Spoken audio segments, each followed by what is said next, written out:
possible future problems that can happen down the road. Most importantly, for people, I get a lot of questions about hair loss that generally with gastric bypass happens somewhere between a half a year and a year out from surgery.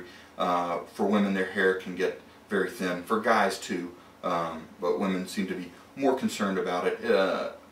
Usually it comes back between 12 and 18 months and just as full as it ever was. People talk about protein being an issue, but even people who have perfect protein intake often will have some degree of hair loss. People can get kidney stones, as we mentioned, with dehydration, especially after gastric bypass.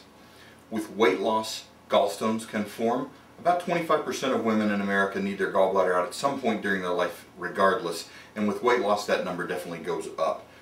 There is a medication that you can take that will minimize the formation of gallstones. However, it's fairly expensive and difficult to take. Most people end up not taking it. It only decreases the amount of gallbladder surgery by a very small amount too. So most people who are taking that medication don't actually get a benefit. So we don't offer it routinely. It certainly does help prevent a few gallbladder operations, but not most of them. People ask why we don't take the gallbladder out at the exact same time as we do the surgery. For the band, we don't want to contaminate the field. For the bypass, in an open procedure, the gallbladder is right there, and it quite often will be just taken out at the same time. But when we are performing laparoscopic surgery, it's been studied and shown that it adds complexity to the procedure and actually increases the risk. That if you take the gallbladder out, if you need to take it out later, it's a safer operation to do at a later time. So that's the rationale that we follow on that. Hernias can happen, as I mentioned, after surgery, after any operation where we're going through the abdominal wall.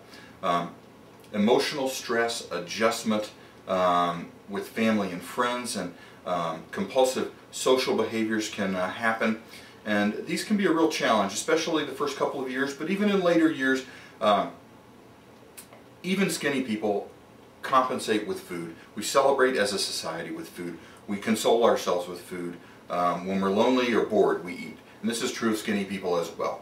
Well, sometimes people find those, if food is sort of taken away as an ability, a coping mechanism, that they can find other behaviors that make up for that are not really good behaviors.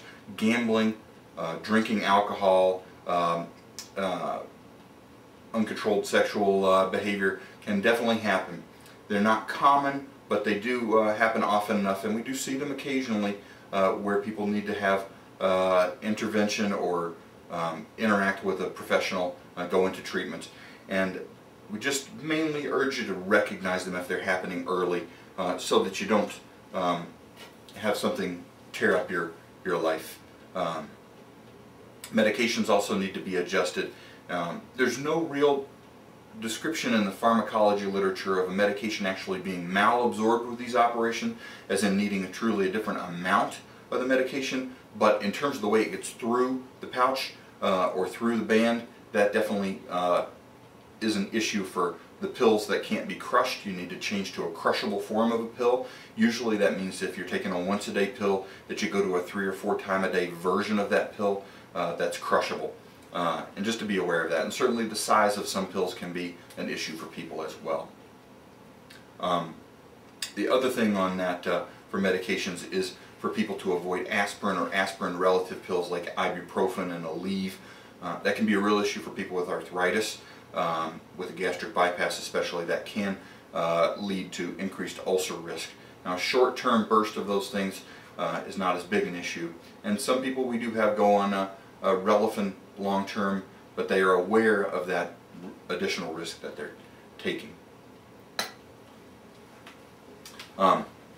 We mentioned this before, restarting is possible after a relapse. The tool's not automatic. If you walk away from it, if you put it down, most people do not regain all their weight, but certainly you can be at a worse weight than what you'd like to be at. So restarting really is possible. We bring you in, get you back doing journaling of your food with a dietitian, talk with a counselor or psychologist about stressors in your life, get you on an exercise program, especially with exercise so that you're feeling full. Exercise and activity really helps you feel full after a meal and avoid that snackiness that so many of us get. And also to burn off some calories and build some muscle mass that doesn't hurt also.